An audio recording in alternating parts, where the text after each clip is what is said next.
जय सीते सीते सीते जय सीते जय सीते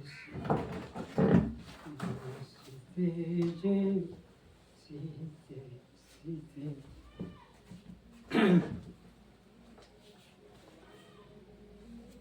जय श्री सीते। अब मैं आपके सामने कुछ कथाएं सुना रहा हूँ। 4 प्रश्न शीर्षक से आपके सामने एक कथा रख रहा हूँ। उस समय की एक राजा थे, उनको न जाने क्या सूझा कि अपनी भरी सभा में मंत्री को ललकार दिया।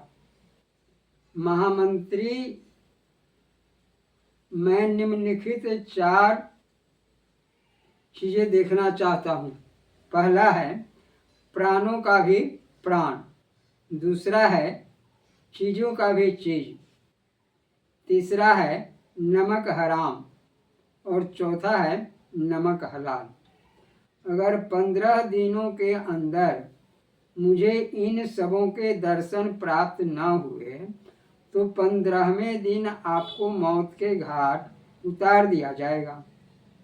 मंत्री ने माथा थाम लिया। राजा की इस सनक का भला क्या जवाब, और न उत्तर दे सकने का मूल्य मौत का सामना। घर आया तो मंत्री के चेहरे पर हवाइयां उड़ रही थी। पत्नी ने कारण पूछा तो मंत्री झुंझला उठे, पर सिर पर जो तलवार लटक रही थी उसकी सूचना तो घर में देनी ही थी। सो रोते खिसकते मंत्री ने पूरा हाल अपनी पत्नी को कह सुनाया।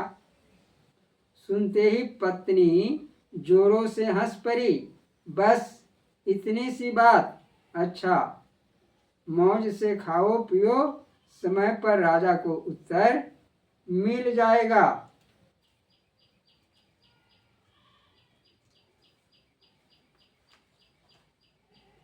ठीक 15वें दिन मंत्री राजा के सामने उपस्थित हुए। उनके अधरों पर मुस्कान की रेखा थी।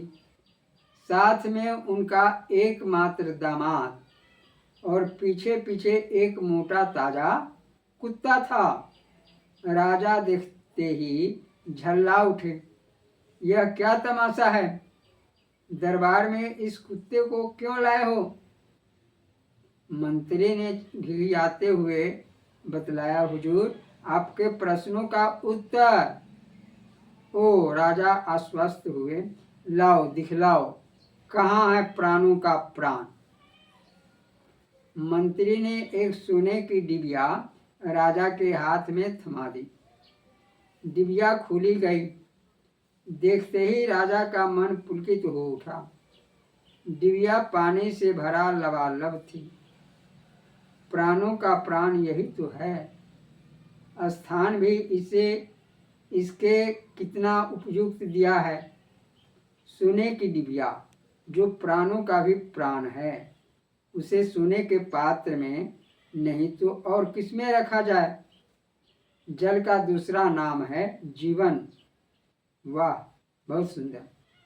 मंत्री ने एक चांदी की डिबिया राजा के हाथ में देते हुए कहा, यह रही चीजों का भी चीज। डिबिया खोली गई। अरे, इसमें तो मिट्टी भरी हुई है। राजा के चेहरे पर प्रसन्नता की लहर दौड़ गई। वाह मंत्री, तुम सचमुच मंत्री के पद के अधिकारी हो। विश्व का सबसे मूल तत्व मिट्टी ही होती है। हम मानवों की काया इसी मिट्टी से निर्मित है। प्राणों के बाद काया ही का मूल्य है, तभी तो इसे चांदी के पात्र में स्थान मिला है। प्राण सोने के पात्र में तो काया चांदी के पात्र में। राजा ने इत्मीनान की सांस लेते हुए पूछा, और अब मेरा तीसरा प्रश्न? मंत्री ने अपने दामाद को आगे बढ़ा दिया। हुजूर, यही है नमक हराम। राजा की त्योरियां चढ़ गई। यह कौन है? मंत्री ने डरते डरते बतलाया, मेरा दामाद हुजूर। सुनते ही एक सामंत ने उठकर कहा, महामंत्री का उत्तर सही है श्रीमान। दुनिया जानती है कि विश्व में दामाद को छोड़कर और कोई दूसरा संबंधी नमक हराम नहीं करता। अच्छी बात है। राजा ने अपने रुख बदल कर कहा, नमक हलाल को मेरे सामने उपस्थित करो। मंत्री ने अपने साथ लाए हुए कुत्ते को आगे बढ़ा दिया। राजा संभवतः बिगड़ पड़ते, तभी एक सामंत ने संभाल लिया, ठीक तो है, इससे बढ़कर नमक हलाल भला कौन होगा? केवल 2 जून रोटी खाकर यह जानवर दिन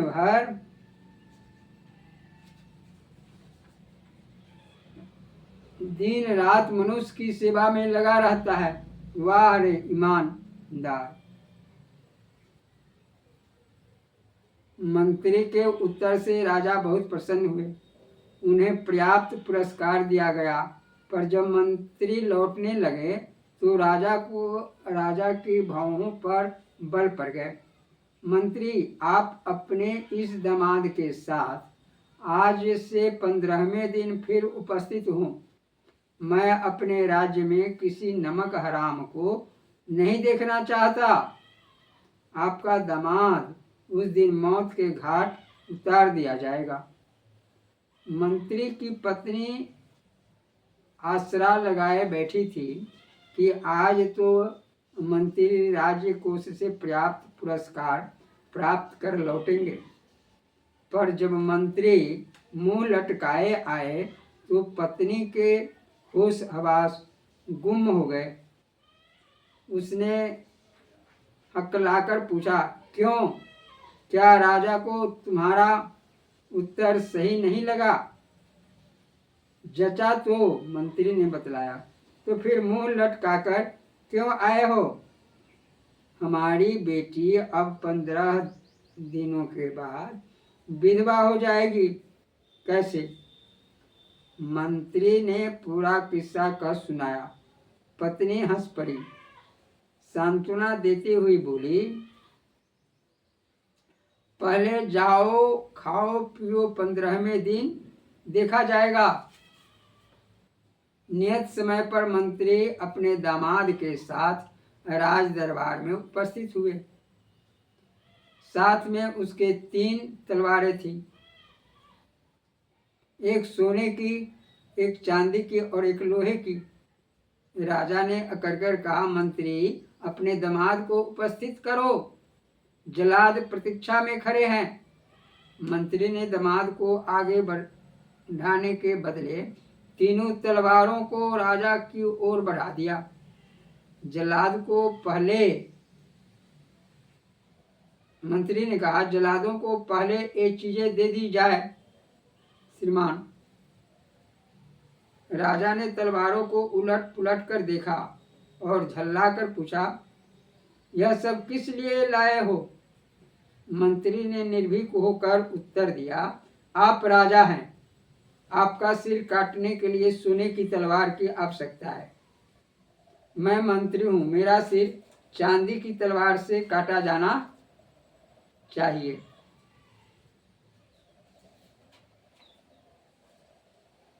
और मेरा दामाद एक साधारण आदमी, उसके लिए लोहे की तलवार ही काफी है। राजा की त्योरियां चढ़ गई। मंत्री, तुम्हारा सिर गर्दन पर से ही बोल रहा है ना? मंत्री ने फिर निर्भय होकर जवाब दिया, आप नमक हराम को नहीं देखना चाहते हैं ना सम्राट? उसी की राह तो मैं बतला रहा हूं। कैसे? आप भी किसी के दामाद हैं, मैं भी किसी का दामाद हूं, अगर दामाद की जाति ही नमक हराम होती है और नमक हराम प्राण दंड के अधिकारी हैं, तो हम तीनों को ही प्राण दंड मिलना चाहिए। केवल मेरा दीन दामाद ही आपके कोप का भाजन क्यों बने? राजा की सिट्टी पिट्टी गुम इस अभियोग का वह बड़ा क्या उत्तर दे। आखिर मंत्री के दामाद को अभय दान मिला, मंत्री को पुरस्कार और मंत्री की पत्नी की प्रसन्नता। जय श्री सीते। यह प्रश्न यह चार प्रश्न का उत्तर मैंने आपको सुनाया। यह प्रसंग आपको अच्छा लगे तो कृपया आप बार बार